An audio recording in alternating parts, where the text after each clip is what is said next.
இங்கே இந்த பையனுக்கு அப்பா அம்மா யாரும் இல்லை. அவனுக்கு பேர் கூட இல்லை. அவன் கூட சேர்த்து சில பசங்களை ஒரு கேங் பிடிச்சு வச்சு பிக் பாக்கெட் அடிக்க வச்சு காசு கொண்டு வந்து கொடுத்தாதான் சாப்பாடே தருவாங்க. இல்லைன்னா பட்னி தான். ஒரு கட்டத்தில் அந்த கும்பல் கிட்ட இருந்து எஸ்கேப் ஆகி கிடைச்ச வேலையை பார்க்குறான். கட்சி மீட்டிங்க்கு குரூப் சேர்க்கிறப்போ இவனும் எல்லாரு கூடயும் போகிறான். அங்கே எல்லாரும் ஜெய் ஜெய்னு கத்துறதை பார்த்து அந்த சவுண்டு பிடிச்சி போய் இவன் அதை பேராகவே வச்சுக்கிறான். ஒரு நாள் பக்கத்து ஊரில் பிரச்சனைன்னு எல்லா பசங்களையும் கூட்டிகிட்டு போகிறாங்க. அந்த வண்டியை போலீஸ் பிளாக் பண்ணிடுறாங்க. அப்போ தான் தெரியுது அந்த வண்டியில் பசங்களை கடத்திருக்காங்கன்னு. எல்லா பசங்களையும் காப்பாற்றி ஹோமில் சேர்த்து விடுறாங்க. அங்கே அவங்களுக்கு எஜுகேஷன் தராங்க. ஆனால் இவனுக்கு இங்கிலீஷ் சுத்தமாக புரியல. அப்போ அங்கே ஒர்க் பண்ணிட்டு இருந்த சந்தியாங்கிற ஒரு அக்கா தான் இவனுக்கு ஹெல்ப் பண்ணுறாங்க. 4 வருஷத்துலேயே எழுத படிக்க கற்றுக்கிறான். ஒரு கவிதையும் எழுதுறான்.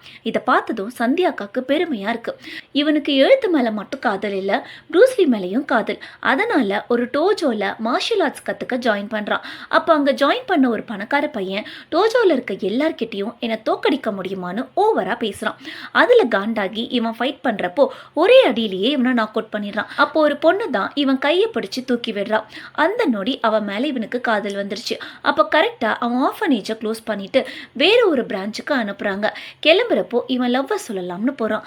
ஆனால் அப்பாவை வேற ஒருத்தனை லவ் பண்ணியிருப்பா.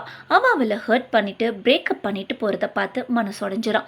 அப்போ தான் குப்பை தொட்டியில் அவள் எழுதின புக்கை பார்க்குறான். தன்னோட தகுதியை உயர்த்தி நல்ல பேர் சம்பாரிச்சு தான் இவளை மீட் பண்ணணும்னு டிசைட் பண்ணுறான். கையில் கிடைச்ச வேலையை பார்க்குறான். அப்போ ஒரு நாள் சந்தியா அக்காவும் ஹெல்த் இஷ்யூவில் இறந்து போயிடுறாங்க.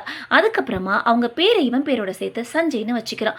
ரெட் லைட் ஏரியாவில் இருந்த ஒரு பொண்ணோட காதலை உணர்ச்சி பூர்வமாக எழுதி புக்கை பப்ளிஷ் பண்ணி ஃபேமஸ் ஆகிட்டான். 8 வருஷத்துக்கு அப்புறமா அவளை திரும்ப மீட் பண்ணுறான்.